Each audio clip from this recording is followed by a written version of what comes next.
الحمد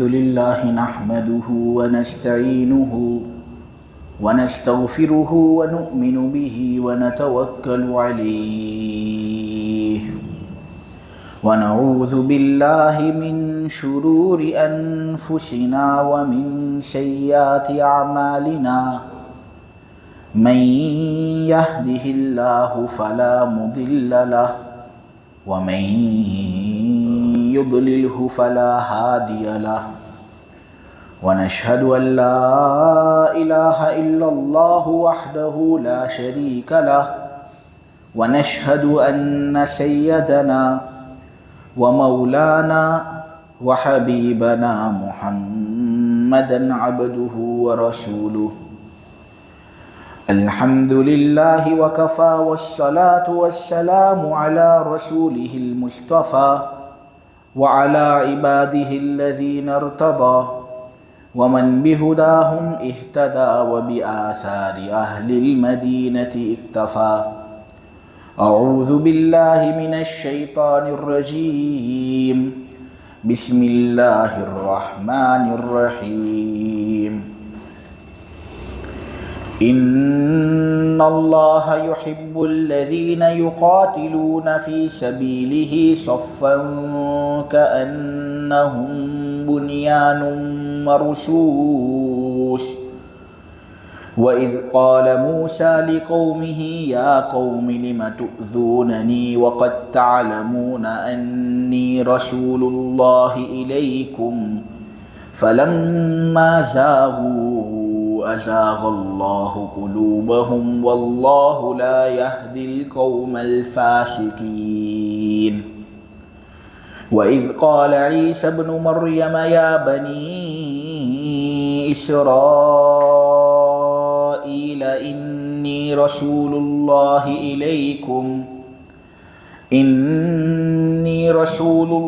إليكم مصدقا لما بين يدي من التوراة ومبشرا برسول يأتي من بعد اسمه أحمد فلما جاءهم بالبينات قالوا هذا سحر مبين ومن أظلم ممن افترى على الله الكذب وهو يدعى إلى الإسلام والله لا يهدي القوم الظالمين يريدون ليطفئوا نور الله بأفواههم والله متم نوره ولو كره الكافرون هو الذي أرسل رسوله بالهدى ودين الحق ليظهره على الدين كله ولو كره المشركون صدق الله العظيم. یقین جانو وہ لوگ جو اللہ کے راستے میں قطار لگا کر قتال کرتے ہیں ان کو دیکھ کر ایسا معلوم ہوتا ہے کہ وہ شیشہ پلائی ہوئی عمارت ہوں. ایسے لوگوں سے اللہ تبارک و تعالی بہت زیادہ پیار اور محبت کرتا ہے. یاد کرو اس وقت کو جب موسیٰ نے اپنی قوم سے کہا تھا اے میری قوم جب تم جانتے ہو یہ کہ میں اللہ کا ایک رسول ہوں جو تمہاری طرف بھیجا گیا ہوں تو مجھے کیوں تکلیف پہنچاتے ہو. جب موسیٰ کی قوم نے ٹیڑھاپن اختیار کیا تو اللہ نے ان کے دلوں کو بھی ٹیڑھا کر دیا. اللہ فاسق لوگوں کو ہدایت نہیں دیتا. اس وقت کو یاد کرو جب مریم کے بیٹے عیسیٰ نے کہا تھا اے بنو اسرائیل یقیناً میں تمہاری طرف اللہ کا ایک بھیجا ہوا رسول ہوں. مجھ سے پہلے جو تورات آئی ہے میں اس کی تصدیق کرنے والا ہوں اور میں ایسے رسول کی خوشخبری دینے والا ہوں جو میرے بعد آنے والا ہے جس کا نام احمد ہوگا. چنانچہ جب وہ ان کے پاس روشن دلائل لے کر آئے تو انہوں نے تو کہہ دیا کہ یہ تو کھلا ہوا جادو ہے. اس شخص سے بڑا ظالم کون ہوگا جو اللہ تبارک و تعالیٰ پر جھوٹی بات گڑھے جبکہ اس کو اسلام کی طرف دعوت دی جا رہی ہو۔ اللہ تبارک و تعالیٰ فاسق لوگوں کو ہدایت نہیں دیتا، ان لوگوں کو اللہ تبارک و تعالیٰ ہدایت نہیں دیتا جو ظلم کرنے والے ہیں۔ یہ لوگ اللہ تبارک و تعالیٰ کے نور کو اپنے منہ سے بجھانا چاہتے ہیں۔ اللہ تبارک و تعالیٰ اپنے نور کو مکمل کر کے رہے گا، اگرچہ کافر لوگ اس بات کو ناپسند کریں۔ وہی اللہ ہے جس نے اپنے رسول کو ہدایت کے ساتھ اور حق دین کے ساتھ بھیجا، اس لیے تاکہ وہ اس کو تمام دینوں پر غلبہ عطا کرے۔ اللہ تبارک و تعالی تمام دینوں پر اپنے رسول کے دین کو غلبہ عطا کرے گا، اگرچہ مشرک لوگ اس بات کو ناپسند کریں۔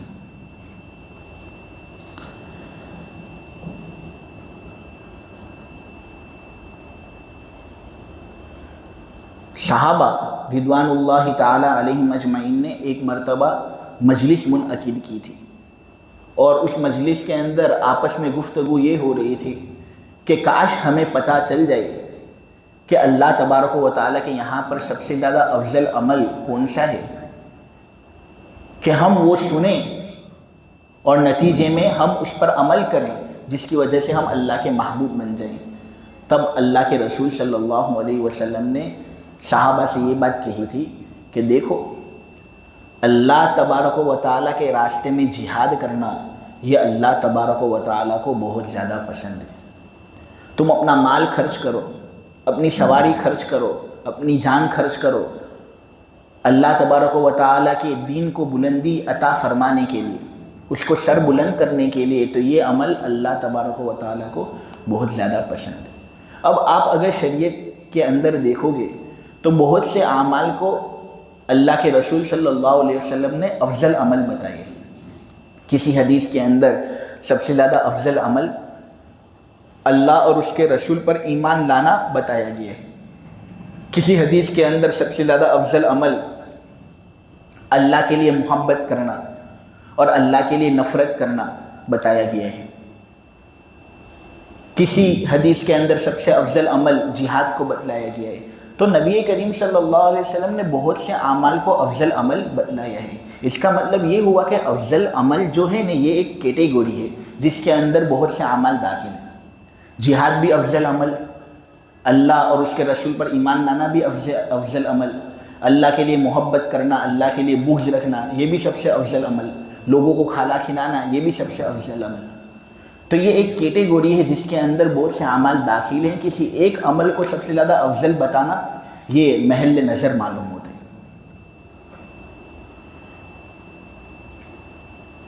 جہاد اللہ تبارک و تعالیٰ کے راستے میں قتل و قتال کرنے کو کہتے ہیں۔ اللہ تبارک و تعالیٰ کو یہ عمل اتنا زیادہ پسند ہے کہ بخاری اور مسلم کی روایت حضرت ابو ہریرہ رضی اللہ تعالیٰ عنہ یہ بات بیان کرتے ہیں کہ جو آدمی سچے دل سے اللہ تبارک و تعالیٰ کے راستے میں جہاد کرنے کے لیے نکلتا ہے، اس کی نیت کے اندر فتور نہیں ہوتا۔ اس کی نیت یہ نہیں ہوتی کہ میں جہاد کروں گا تو لوگوں کے مابین بہادر شمار ہوں گا، جہاد کروں گا تو مال غنیمت ہاتھ آئے گا۔ وہ جہاد کے لیے نکلتا ہے تو اس کے رسول کا استحضار اس کے دل میں ہوتا ہے، اللہ کا استحضار اس کے دل کے اندر ہوتا ہے، اللہ تبارک و تعالیٰ کا حکم پورا کرنے کے لیے وہ نکلتا ہے۔ تو اللہ تبارک و تعالیٰ بھی ایسے آدمی کا کفیل بن جاتا ہے، اور اللہ تبارک و تعالیٰ ایسے آدمی کے سلسلے میں یہ فیصلہ فرماتا ہے کہ اگر یہ صحیح سالم لوٹ آتا ہے تو ایک تو دنیاوی اجر میں اس کو دوں گا کہ مالی غنیمت اس کے ہاتھ لگے گا، اور ایک اخروی اجر اس آدمی کے حصے کے اندر آئے گا۔ اللہ تبارک و تعالیٰ ایسے آدمی کو بہت زیادہ اجر سے نوازے گا۔ اور اگر وہ جہاد کے لیے جاتا ہے اور راستے ہی کے اندر مقتول ہو جاتا ہے، اس کو قتل کیا جاتا ہے، اس کو شہید کر دیا جاتا ہے، تو اللہ تبارک و تعالیٰ ایسے آدمی سے وعدہ فرماتے ہیں کہ اس کو جنت کے اندر اللہ ضرور بے ضرور داخل کرے گا۔ بہت سی حدیثوں کے اندر ایمان کے بعد جہاد ہی کو سب سے زیادہ افضل عمل بتایا گیا ہے۔ نبی کریم صلی اللہ علیہ وسلم نے خود کتنی مرتبہ یہ تمنا ظاہر کی کہ کاش میں اللہ کے راستے میں نکلوں اور مجھے قتل کیا جائے، پھر میں زندہ کیا جاؤں، پھر مجھے قتل کیا جائے، پھر میں زندہ کیا جاؤں، پھر مجھے قتل کیا جائے، اس لیے کہ جہاد کرنے کے اندر اللہ تبارک و تعالیٰ نے اجر ہی اتنا زیادہ رکھا ہے کہ جب کوئی آدمی شہید ہوگا تو وہ اللہ تبارک و تعالیٰ کے بارگاہ کے اندر جائے گا، اور جب دیکھے گا کہ اتنا زیادہ اجر مجھے محض شہید ہونے کی وجہ سے مل رہا ہے تو وہ پھر سے چاہے گا کہ واپس زندہ ہو جاؤ، واپس قتل کیا جاؤں۔ نبی کریم صلی اللہ علیہ وسلم کی حدیث ہے، والذی نفسی بیدی والذی نفسی بیدہ لوددت ان اقتل فی سبیل اللہ ثم احیا ثم اقتل ثم احیا ثم اقتل۔ بہت سی حدیثوں کے اندر تو یہ بات بھی ہے کہ جو شخص اللہ تبارک و تعالیٰ سے ملاقات کرے اس حال میں کہ اس کے بدن پر جہاد کا کوئی اثر نہ ہو تو وہ اللہ تبارک و تعالیٰ سے ایسی حالت کے اندر ملا ہے کہ اس کا دین ناقص ہے، ادھورا ہے، گویا جہاد کرنے کو آدھا دین قرار دیا گیا۔ اسلام کی شان و شوکت بھی جہاد ہی کے اندر ہے۔ آج جو مسلمان دنیا کے اندر پریشان ہیں اور خوب مصیبتیں جھیل رہے ہیں وہ جہاد نہ کرنے ہی کی وجہ سے، کیونکہ نبی کریم صلی اللہ علیہ وسلم نے تو حضرت معاذ کو بتا دیا تھا، الا اخبرک برأس الامر وعمودہ وذروۃ صنامہ، قلت بلی یا رسول اللہ، قال رأس الامر الاسلام وعمودہ الصلاۃ وذروۃ صنامہ الجہاد۔ حضور نے ایک فرمایا تھا، اے معاذ کیا میں تجھے یہ بات نہ بتاؤں کہ سب سے زیادہ بڑی چیز کیا ہے؟ تو حضرت معاذ نے کہا جی آپ بتائیے۔ تو حضور نے کہا سب سے بڑی چیز اسلام ہے، تمام چیزوں کی اصل اسلام ہے۔ جس طرح ایک سر انسان کا اصل حصہ ہوتا ہے کہ اگر سر نہ ہو تو انسان نہیں، اسی طرح تمام چیزوں کا سر اسلام ہے۔ اور اسلام کا ستون نماز ہے، اور اسلام کو عزت اسی وقت ملے گی، اسلام کی شان و شوکت اسی وقت رہے گی، اور اسلام لوگوں کے مابین عزت والا اسی وقت رہے گا جب لوگ جہاد کریں گے۔ جہاد کی اتنی زیادہ اہمیت کہ اسلام کی بقا ہی اس پر موقوف ہے، لہٰذا اس کے اندر یہ عزت۔ اے موج حوادث ان کو بھی دو چار تھپیرے ہلکے سے، کچھ لوگ ابھی تک ساحل سے طوفان کا نظارہ کرتے ہیں۔ اگر سینے میں ہے دل اور طرف اسلام کی دل میں، اتر سکتا ہے ابر رحمت پروردگار اب بھی، فضائے بدر پیدا کر فرشتے تیری نصرت کو، اتر سکتے ہیں گردوں سے قطار اندر قطار اب بھی۔ اس کے بعد یہ بات بتائی گئی کہ اللہ تبارک و تعالیٰ کو ان لوگوں کا جہاد بہت زیادہ پسند ہے جو قتال کرتے ہوں شیشہ پلائی ہوئی عمارت کی طرح، یعنی وہ بالکل بھاگتے نہ ہو اور ٹس سے مس نہ ہوتے ہو، یعنی بندوق سامنے ہو، کچھ بھی سامنے ہو، ہم لوگ بھاگیں گے نہیں، ہم لوگ جیتیں گے اور تم کو شکست دے کر ہی ہم لوگ جائیں گے، یا تو مر جائیں گے یا جیتیں گے، ورنہ پیٹ دکھانا یہ ہمارا بس کا کام نہیں، ہم پیٹ اس طرح دکھاتے نہیں، ہم بزدل نہیں ہوتے۔ تو شیشہ پلائی ہوئی عمارت کی طرح جو اس طرح ڈٹ کر مقابلہ کرتے ہیں اللہ کو ایسے لوگوں پر بہت زیادہ پیار آتا ہے، اور یہ لوگ اللہ تبارک و تعالیٰ کے بڑے محبوب ہوتے، شہید بھی کیے جاتے ہیں تب بھی اللہ ان کو رزق دیتا ہے، تب بھی اللہ ان کو رزق دیتا ہے۔ دنیا کے اندر لوگ رزق ہی کے لیے کتنے زیادہ پریشان ہوتے ہیں، لیکن شہید اللہ کے راستے میں قتل کیا جاتا ہے، اللہ نے ان لوگوں کا ایک خصوصی رزق اپنے یہاں طے کیا ہے۔ اور پھر اللہ تبارک و تعالیٰ قرآن کے اندر یہ کہتا ہے کہ وہ لوگ جو اللہ کے راستے میں قتل کیے گئے ہیں تم ہرگز ان کو مردہ مت کہو، یہ لوگ مردے نہیں ہیں بھائی، بلکہ تم سے زیادہ زندہ ہوں گے، وہ تو وہ چیزیں دیکھ رہے ہیں جو تم بھی نہیں دیکھتے، ایسی جگہوں پر گھوم رہے ہیں جہاں پر تم گھوم نہیں سکتے۔ اللہ تبارک و تعالیٰ کے یہاں پر ان کو بڑا اونچا مقام حاصل ہے، اس لیے ان کو کبھی بھی مردہ مت کہو، وہ زندہ ہیں اور اتنے زیادہ زندہ ہیں کہ اللہ کے یہاں پر ان کو مستقل طور پر رزق بھی دیا جاتا ہے، کھاتے پیتے ہیں۔ وَلَا تَحْسَبَنَّ الَّذِينَ قُتِلُوا فِي سَبِيلِ اللَّهِ أَمْوَاتًا بَلْ أَحْيَاءٌ عِندَ رَبِّهِمْ يُرْزَقُونَ۔ اور پھر رزق دیا جاتا ہے اور اتنی مستی کے اندر ہوتے ہیں، فَرِحِينَ بِمَا آتَاهُمُ اللَّهُ مِنْ فَضْلِهِ، خوشی مناتے ہیں، سیلیبریٹ کرتے ہیں۔ تو جہاد ایک ایسی چیز ہے جس کی تمنا ہر مسلمان کے دل کے اندر ہونی چاہیے کہ ہمارے بڑے جب ہم کو حکم دیں گے تو ہم جان مال تن من دھن سب کو لٹانے کے لیے تیار ہو جائیں گے۔ اور جو آدمی ایسی نیت بھی کرتا ہے نا، اللہ تبارک و تعالیٰ اس کی نیت پر بھی اس کو نوازتا ہے۔ یہ ضروری نہیں ہے کہ موقع آئے اور ہم قتل ہی ہوں، بلکہ اگر ہمارے دل کے اندر سچی نیت ہوگی نا تو اللہ نیت سے بھی نوازنے والے ہیں۔ لہٰذا سچی نیت ہونی چاہیے۔ تو اگرچہ ہم جہاد نہیں کریں گے لیکن اس نیت سچی ہوگی تو اللہ تبارک و تعالی ہمارا حشر مجاہدین کے ساتھ فرمائے گا۔ پھر موسیٰ علیہ السلام کا تذکرہ آیا کہ موسیٰ علیہ السلام باوجود یہ کہ رسول تھے اور ان کی قوم جانتی تھی کہ موسیٰ رسول ہیں، لیکن موسیٰ علیہ السلام کو بے حد تکلیفیں انہوں نے پہنچائی۔ وہ تکلیفیں کیا کیا تھی تو میں پچھلے ہفتے آپ لوگوں کے سامنے کچھ واقعات بیان کر چکا۔ خلاصہ اس آیت کا یہ ہے کہ جب لوگ خود ٹیرے بن جاتے ہیں نا اور ٹیرا پن ان کو پسند ہوتا ہے تو اللہ تبارک و تعالیٰ بھی خود ان کے دلوں کو ٹیرا کر دیتے ہیں۔ اللہ ایسے لوگوں کی حالت کبھی بدلتا نہیں جو خود بدلنا نہ چاہتے ہوں۔ ان اللہ لا یغیر ما بقوم حتی یغیروا ما بانفسہم۔ جب تک لوگ خود بدلنا نہیں چاہیں گے اللہ کبھی بھی ایسے لوگوں کو بدلے گا نہیں۔ اللہ لوگوں کے اندر تبدیلی اسی وقت پیدا کرتا ہے جب خود بدلنے کی خواہش لوگوں کے دلوں کے اندر ہو۔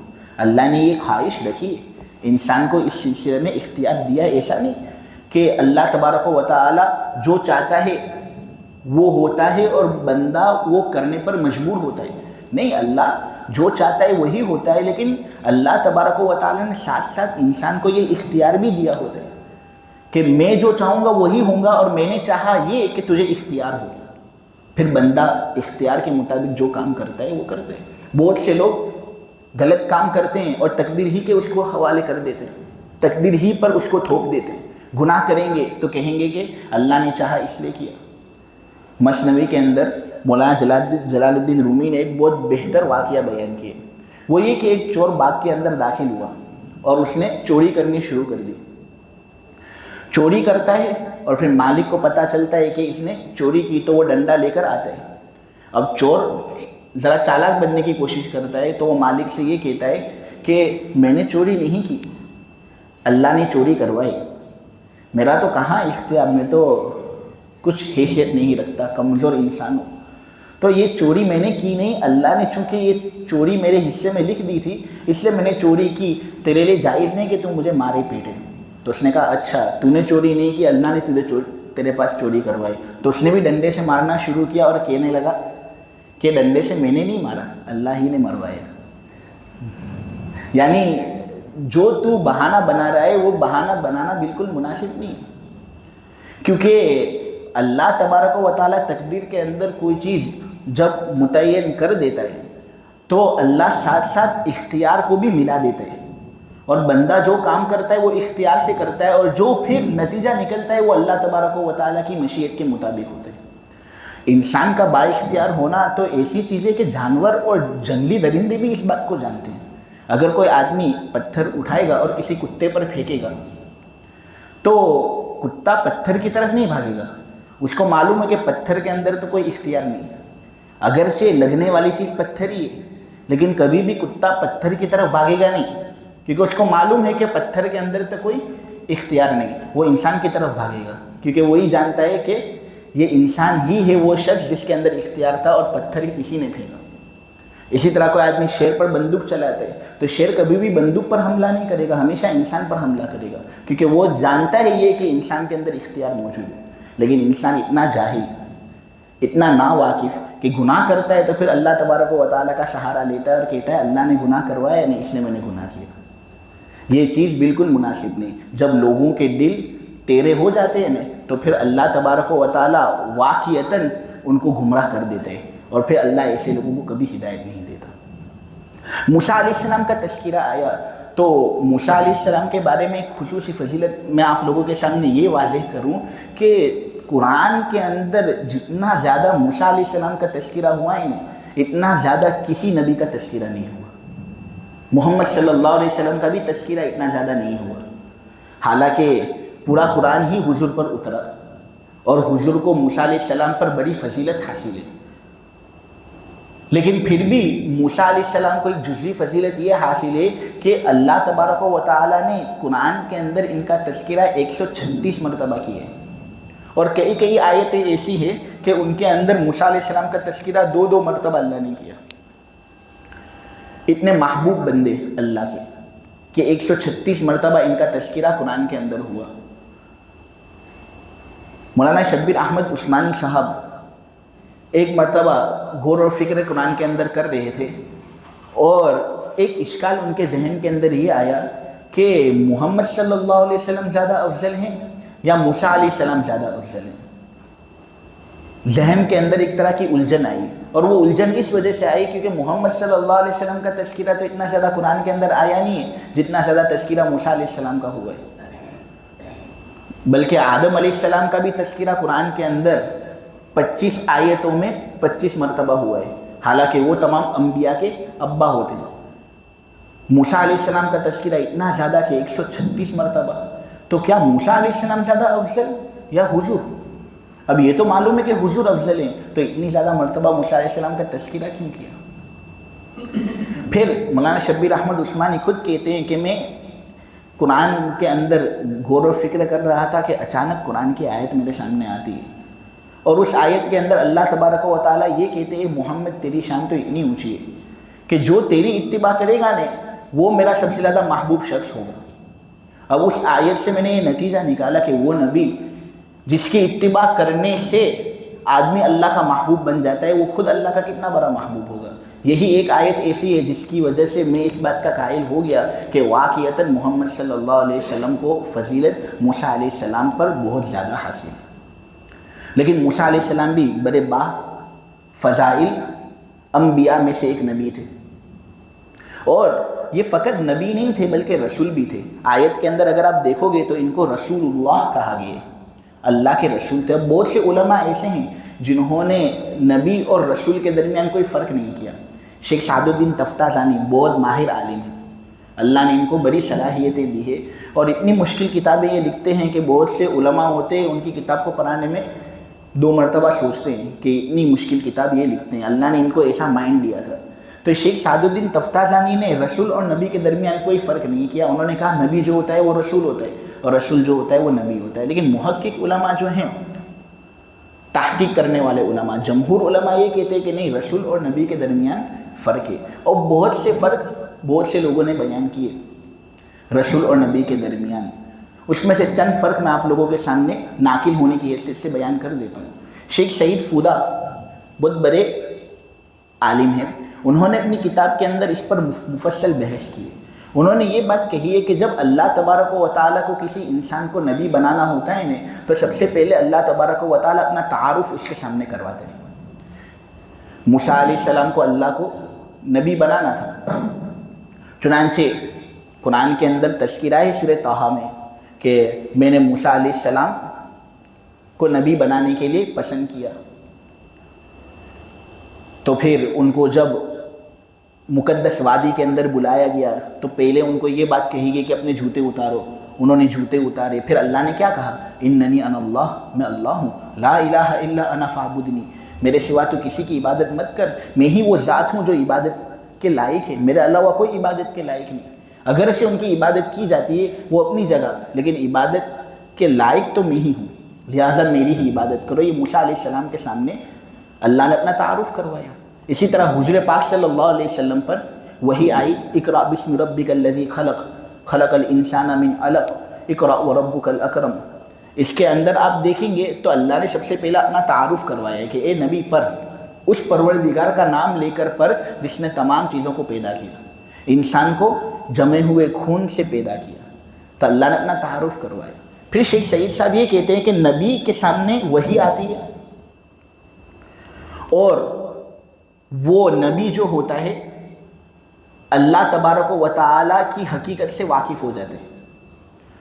پھر جب اس نبی کو یہ بات کہی جاتی ہے کہ اب تم کو دعوت و تبلیغ کرنا ہے اور تم کو اپنی قوم تک یہ میسیج پہنچانا ہے، تو وہ نبی پھر رسول بن جاتے ہیں۔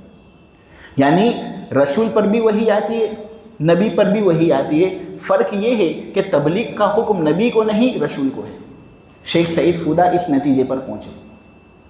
لیکن بہت سے لوگوں نے اس پر اشکال یہ کیا کہ نبی کتنے سب ایسے ہیں جنہوں نے دین پہنچانے کے اندر اپنی جان دے دی.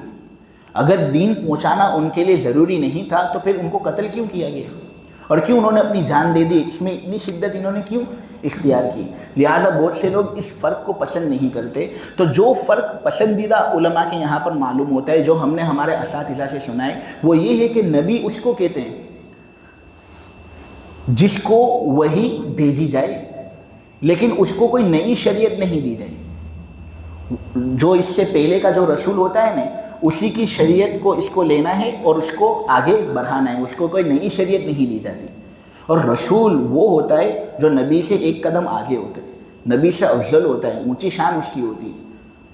اس پر وحی بھی آتی ہے اور ساتھ ساتھ یہ بھی اس کو کہا جاتا ہے کہ اب ہم تم پر ایک ایسی شریعت نازل کرنے والے ہیں جو خود تمہاری شریعت ہوگی.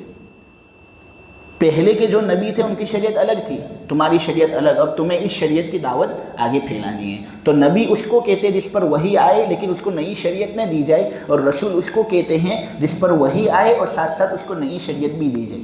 موسیٰ علیہ السلام کو چونکہ نئی شریعت دی گئی تھی اس لیے موسیٰ علیہ السلام یہ رسول تھے. محمد صلی اللہ علیہ وسلم کو نئی شریعت دی گئی تھی، اس وجہ سے محمد صلی اللہ علیہ وسلم اللہ کے رسول ہیں. موسیٰ علیہ السلام کے والد صاحب کا نام تھا عمران، اور پھر عمران کے والد صاحب کا نام تھا قاہث. پھر ان کے والد صاحب کا نام تھا لاوی، لاوی کے والد صاحب کا نام تھا یعقوب علیہ السلام. پھر یعقوب علیہ السلام کے والد صاحب کا نام تو سب جانتے ہیں، حضرت اسحاق علیہ السلام، اور حضرت اسحاق علیہ السلام کے والد صاحب کا نام ابراہیم علیہ السلام. اس طرح حضرت موسیٰ علیہ السلام کا نسب نامہ ابراہیم علیہ السلام تک پہنچ جاتا ہے. موسیٰ ابن عمران ابن قاہث ابن لاوی ابن یعقوب ابن اسحاق ابن ابراہیم. ایک تو نبی والے سلسلے سے ان کا وجود ہوا، اور پھر خود ان کی زندگی کے اندر بھی بہت سارے نبیوں سے ان کا تعلق تھا. ان کے خود حقیقی بڑے بھائی حضرت ہارون علیہ السلام نبی تھے، اور وہ ان کے بڑے بھائی بھی ہوتے تھے، اور وہ بھی حقیقی بڑے بھائی. اور اسی طرح ان کے جو سسر تھے نا، تو اکثر علماء کے اقوال کو جب دیکھا جاتا ہے تو یہی بات سمجھ میں آتی ہے کہ ان کے سسر حضرت شعیب علیہ السلام تھے، اور وہ بھی نبی تھے. یعنی سسر بھی نبی، نسل کے اندر بھی نبی تھے، اور اسی طرح ان کے حقیقی بھائی بھی بہت بڑے نبی تھے. حضرت حسن بصری نے یہ بات کہی ہے کہ ان کے جو سسر تھے نا وہ حضرت شعیب علیہ السلام. اور اسی طرح ابن ابی حاتم نے امام مالک سے یہ بات نقل کی ہے کہ حضرت موسیٰ علیہ السلام کے سسر حضرت شعیب علیہ السلام تھے. تفسیر ابن کثیر کے اندر یہ سب باتیں لکھی ہوئی ہیں. آگے اللہ تبارک و تعالی مریم کے بیٹے عیسیٰ علیہ السلام کا تذکرہ کرنے ہیں کہ عیسیٰ ابن مریم نے بھی بنو اسرائیل کو کہا کہ اے بنو اسرائیل، میں تمہاری طرف اللہ کا بھیجا ہوا ایک رسول ہوں. مجھ سے پہلے جو تورات آئی تھی میں اس کی تصدیق کرتا ہوں. میں تم کو کوئی ایسی چیز کی طرف دعوت نہیں دیتا جو تورات سے کچھ الگ تھلگ ہو. تورات کے اندر کیا تھا؟ یہ کہ اللہ کو ایک مانو، رسول کی بات مانو. میں وہی بات تم کو بتا رہا ہوں. تو پھر تم کیوں مجھ پر تہمتیں لگاتے ہو؟ یہود اتنے نالائق کہ حضرت عیسیٰ علیہ السلام کو ولد زنا کہتے تھے. یعنی یہ کہتے تھے کہ اے عیسیٰ، تیری ماں مریم نے زنا کیا، تیرا تو کوئی باپ ہی نہیں ہے نا. تو یہاں پر اللہ تبارک و تعالیٰ نے یہ کہا کہ دیکھو عیسیٰ میرا رسول تھا. رسول جو ہوتا ہے نا، اللہ تبارک و تعالیٰ اس کو ہمیشہ پرفیکٹ بناتے. اب اگر کسی کا باپ ہی نہ ہو اور وہ ولد زنا ہو تو اللہ ایسے شخص کو کبھی رسول نہیں بناتا. اللہ نے جب رسول ان کو بنا لیا ہے تو جو تم تہمتیں ان پر لگا رہے ہو وہ صحیح نہیں، بلکہ بہت بڑی گمراہی. اور اسی طرح کرسچن لوگوں پر بھی رد ہو رہا ہے جو یہ کہتے ہیں کہ عیسیٰ جو تھے وہ خدا کے بیٹے تھے. گویا صفت وجود فادر، اس نے اپنی کلام والی صفت کو الگ کر دیا، اور وہ کلام والی صفت خدا کا بیٹا جو لوگوں کو دین پہنچاتا تھا، خدا ہی کے روپ کے اندر ایک شکل اختیار کر کے. تو یہ بہت پیچیدہ عقیدہ ہے ان کا. اللہ نے صاف صاف کہہ دیا ہے کہ دیکھو یہ میرے بیٹے نہیں تھے، یہ میرے رسول تھے. لہٰذا رسول ہونے کی حیثیت سے ان کی بات مانو.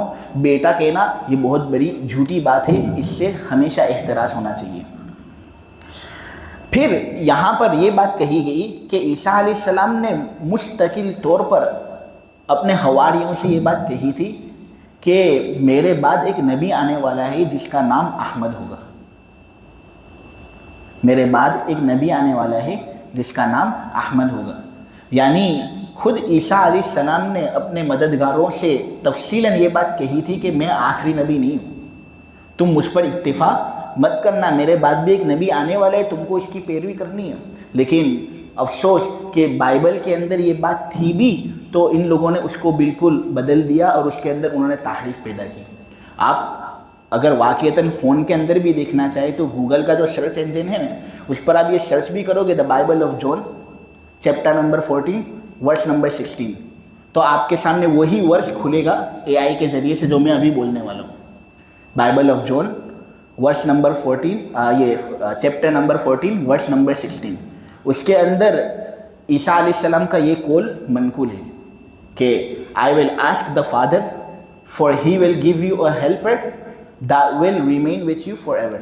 اس کا اردو کے اندر ترجمہ ہوتا ہے میں اب باپ سے درخواست کروں گا کہ وہ تمہیں ایک مددگار دے گا جو ہمیشہ ہمیشہ کے لیے تمہارے ساتھ رہے گا۔ اب یہ جو ورس ہے نا انجیل یوحنا کے اندر، بائبل آف جون کے اندر، اس کے اندر ان لوگوں نے بڑی باریک تحریف فرمائی ہے اور عجیب و غریب۔ دیکھو یہ جو مددگار کا ترجمہ آپ لوگوں کے سامنے میں نے کیا نا، عیسیٰ علیہ السلام نے اپنے حواریوں سے یہ بات کہی کہ میں فادر سے یہ دعا کروں گا کہ وہ تم کو ایک مددگار دے جو تمہارے ساتھ ہمیشہ ہمیشہ تک کے لیے رہے گا۔ یہ مددگار ترجمہ دراصل جس زبان سے لیا گیا ہے نا وہ یونانی زبان تھی، اور یونانی زبان کے اندر اس لفظ کو فارکلیت کہا جاتا تھا، اور فارکلیت کو جب دیکھا جاتا ہے نا تو اس کا معنی مددگار نہیں ہوتا، اس کا معنی ہوتا ہے قابل تعریف شخص۔ آپ سمجھ رہے ہو؟ یعنی یہاں پر انہوں نے بائبل کے اندر یہ بات کہی کہ عیسیٰ نے اپنے مددگاروں سے یہ بات کہی تھی کہ میں باپ سے درخواست کروں گا کہ وہ تمہیں ایک مددگار دے۔ حالانکہ مددگار یہاں پر ترجمہ نہیں ہے، تم اگر یونانی زبان دیکھو گے اور یونانی بائبل دیکھو گے تو یہاں پر اصل میں فارکلیت کا لفظ تھا جس کو انگلش کے اندر کہتے ہیں پیریکلائٹوس، اور اس کا معنی ہوتا ہے قابل تعریف شخص، جس کا عربی کے اندر معنی ہوتا ہے احمد۔ لیکن انہوں نے پیریکلائٹوس کو بدلا، فارکلیت کو بدلا، اور اتنی باریک طریقے سے بدلا کہ پیریکلائٹوس کی جگہ پر کیا لکھا معلوم ہے؟ پیریکلیٹس۔ پیریکلائٹوس کی جگہ پر انہوں نے لکھا پیریکلیٹس، اور اس کا معنی ہوتا ہے مددگار۔ یعنی انہوں نے نبی کریم صلی اللہ علیہ وسلم کی تکذیب کرنی تھی، اور نبی کریم صلی اللہ علیہ وسلم کو نبی ماننا نہیں تھا، اس لیے انہوں نے پیریکلائٹوس کو پیریکلیٹس سے بدل دیا، اور ترجمے کے اندر یہ سب چیزیں لکھ دی کہ اس کا معنی ہوتا ہے ہیلپر، مددگار، شفیع۔ حالانکہ یہ لفظ یہاں پر تھا ہی نہیں، یہاں پر لفظ تھا فارکلیت، جس کا انگلش کے اندر معنی ہوتا ہے پیریکلائٹوس، اور اس کا معنی ہوتا ہے قابل تعریف شخص، اور قابل تعریف شخص کو جب عربی کے اندر کنورٹ کریں گے تو اس کا معنی نکلتا ہے احمد۔ نبی کریم صلی اللہ علیہ وسلم کا ایک دنیاوی نام تھا اور ایک اخروی نام تھا۔ ایک نام تھا محمد جو دنیا کے اندر ان کے دادا حضرت عبد المطلب نے رکھا تھا۔ علامہ سہیلی نے روز الانف نامی کتاب کے اندر یہ بات لکھی ہے کہ ان کے دادا عبد المطلب نے محمد صلی اللہ علیہ وسلم کا نام رکھا تھا، اور یہ اتنا انوکھا نام تھا کہ حضور سے پہلے فقط 3 لوگوں کا یہ نام تھا، لیکن آج اگر ہم دیکھیں تو حضور کے بعد کتنے سب لوگوں کا نام محمد ہو گیا۔ تو ان کا دنیاوی نام تھا محمد اور ان کا آسمانی نام تھا احمد۔ دونوں کا معنی ہوتا ہے وہ شخص جو تعریف کے لائق ہے، خواہ اس کی تعریف کوئی کرے یا نہ کرے، کوئی اس کی مذمت بھی اگرچہ کرتا ہو لیکن وہ تو چاند ہے، وہ تعریف کے قابل تعریف کے لائق ہے۔ تو احمد اور محمد کا معنی یہ ہوتا ہے۔ تو یہاں پر دراصل عیسیٰ علیہ السلام خوشخبری دے رہے تھے حضور پاک صلی اللہ علیہ وسلم کی، لیکن ان لوگوں نے اس کو بدل دیا تاکہ نبی کریم صلی اللہ علیہ وسلم کی نبوت کو ماننا نہ پڑے۔ ورنہ آج بھی انجیل برنابس جو ہے نا، اس کے اندر کئی مقامات پر نبی کریم صلی اللہ علیہ وسلم کا نام لے کر عیسیٰ علیہ السلام کی جانب سے خوشخبری منقول ہے۔ نام لے لے کر. اب انجیل برنابس کے اندر چونکہ حضور کی بہت زیادہ بشارتیں موجود تھیں اس لیے عیسائی لوگوں نے یہ کہا کہ ہمارے یہاں گوسپل کے اندر اور انجیل کے اندر سب سے زیادہ بے اعتماد اگر کوئی نسخہ ہو، سب سے زیادہ کمزور اگر کوئی نسخہ ہو تو وہ انجیل برنابس. حالانکہ ہم یہ کہتے ہیں کہ سب سے زیادہ مضبوط نسخہ اگر تمہارا کوئی ہوگا نا تو وہ انجیل برنابس.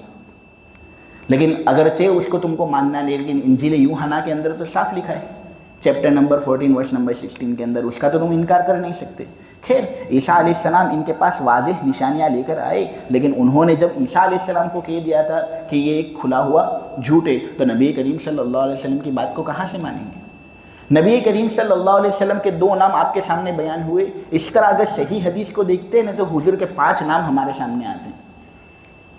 نبی کریم صلی اللہ علیہ وسلم نے کہا کہ دیکھو میرا ایک نام احمد ہے، میرا دوسرا نام محمد ہے، میرا تیسرا نام ہے ماہی. ماہی کا مطلب ہوتا ہے مٹانے والا شخص. چونکہ اللہ نے حضور کے ذریعے سے کفر کو مٹایا اس لیے حضور کو ماہی کہا جاتا ہے. حضور کا ایک نام تھا حاشر. حاشر بھی بہت اچھا نام ہے، اور حضور کا یہ نام حاشر اس لیے رکھا گیا کیونکہ تمام لوگوں کو قیامت کے دن حضور کے قدموں پر جمع کیا جائے گا. اور حاشر کہتے ہیں وہ شخص جس کے قدموں پر لوگوں کو جمع ہونا ہے.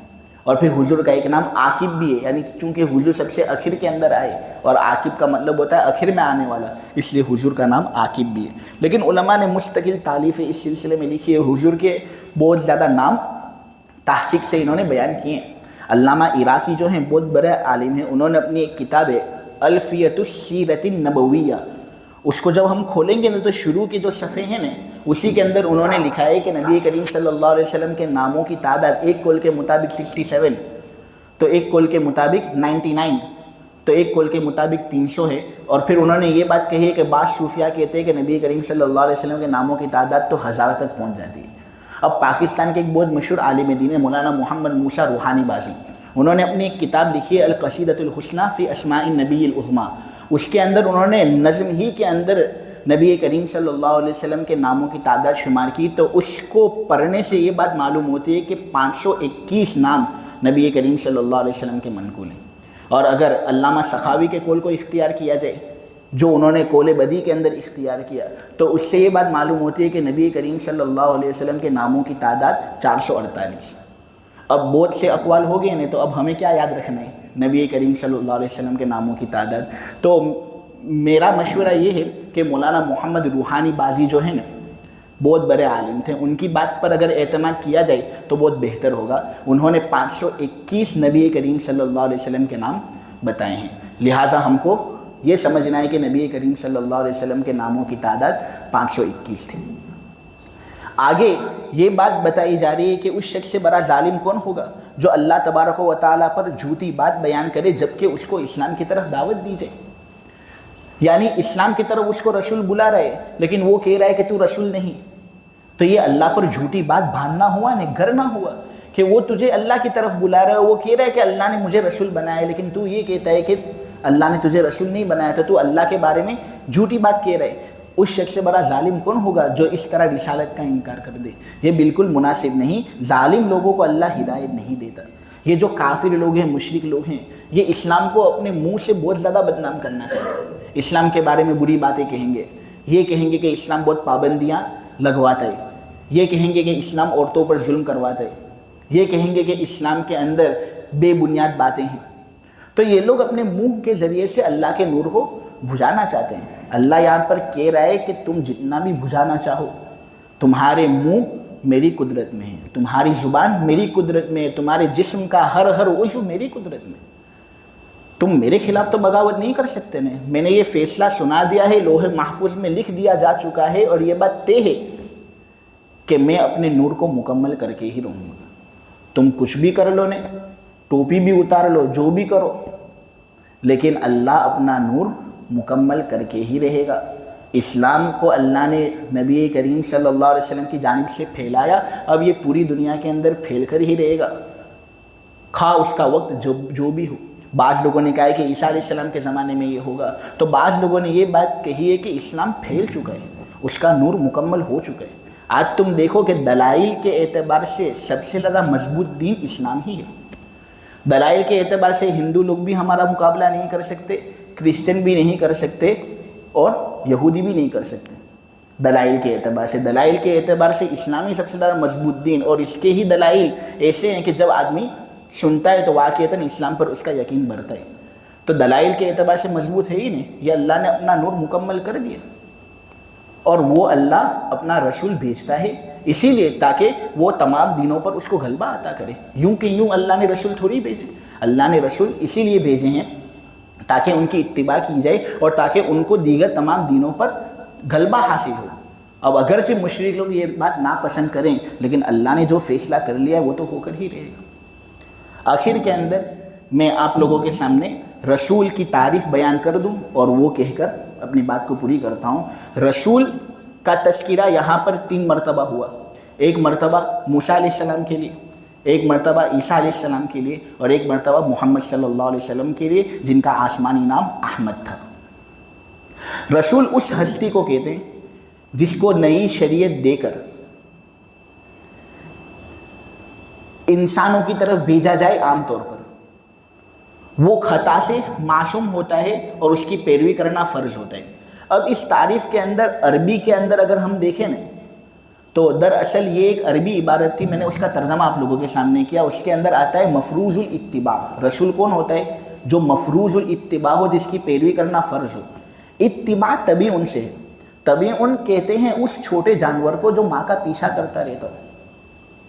ماں جہاں جاتی ہے نا وہاں اس کا پیچھا کرتا رہتا ہو. یہ نہ پوچھتا ہو کہ ماں کہاں جا رہی ہے، کیوں جا رہی ہے، بس ماں جا رہی نہیں اس لیے اس کا پیچھا کرتا رہتا ہو. اس میں یہ لطیف اشارہ ہے اس بات کی طرف کہ رسول کا پیچھا ہم کرتے رہیں اس بچے کی طرح جو اپنی ماں کا پیچھا کرتا رہتا ہے. ہم یہ نہ پوچھیں کہ رسول نے کیوں ایسا کیا، کیوں ایسا کیا. ہم بس ان کی اتباع کرتے رہیں گے. ان کی اتباع کے اندر ہماری نجات ہے. اللہ تبارک و تعالیٰ کہنے کو قبول فرمائے، سننے کو قبول فرمائے، سب سے زیادہ عمل کی توفیق عطا فرمائے. سبحانک اللہم بحمدک وتبارک اسمک وتعالی جدک ولا الہ غیرک لا الہ الا اللہ الاحد الصمد الذی لم یلد ولم یولد ولم یکن لہ کفوا احد. اے اللہ ہمارے گناہوں کو معاف فرما دے. مولا ہماری خطاؤں سے درگزر فرما دے. اے اللہ نبی کریم صلی اللہ علیہ وسلم، موسیٰ علیہ السلام، عیسیٰ علیہ السلام سب کی پیروی کرنے کی ہمیں توفیق اور سعادت سے مالا مال فرما. اے اللہ ان لوگوں نے دین کو پہنچانے کے اندر بڑی قربانیاں دی ہیں. موسیٰ علیہ السلام کو تو بہت زیادہ تکلیفیں پہنچائی جاتی تھی. اے اللہ عیسیٰ علیہ السلام کو تو ولد زنا کہا جاتا تھا. اے اللہ محمد صلی اللہ علیہ وسلم کو بھی سڑکوں پر مارا جاتا تھا. اے اللہ لیکن پھر بھی ان لوگوں نے ہمت نہیں ہاری، انہوں نے دین کو پھیلایا. اے اللہ ہمیں بھی دین کو پھیلانے والا بنا دے. دین کی محبت ہمارے دلوں کے اندر ڈال دے. ہمارے سینوں کو قرآن اور احادیث سے منور فرما دے. قرآن کا عاشق ہمیں بنا دے. اے اللہ سب سے زیادہ قرآن پر عمل کرنے والا ہمیں بنا دے. اے اللہ جو لوگ اس مجلس کے اندر بیٹھے ہوئے ہیں، مولا کریم اپنے مختلف کاروبار وغیرہ چھوڑ کر محض دین کی نسبت سے یہاں جڑتے ہیں، تیرا کام کرنے کے لیے جڑتے ہیں، دین کی نئی باتیں سیکھنے کے لیے آتے ہیں. اے اللہ ان کا مقصد تجھے راضی کرنا ہی ہوتا ہے.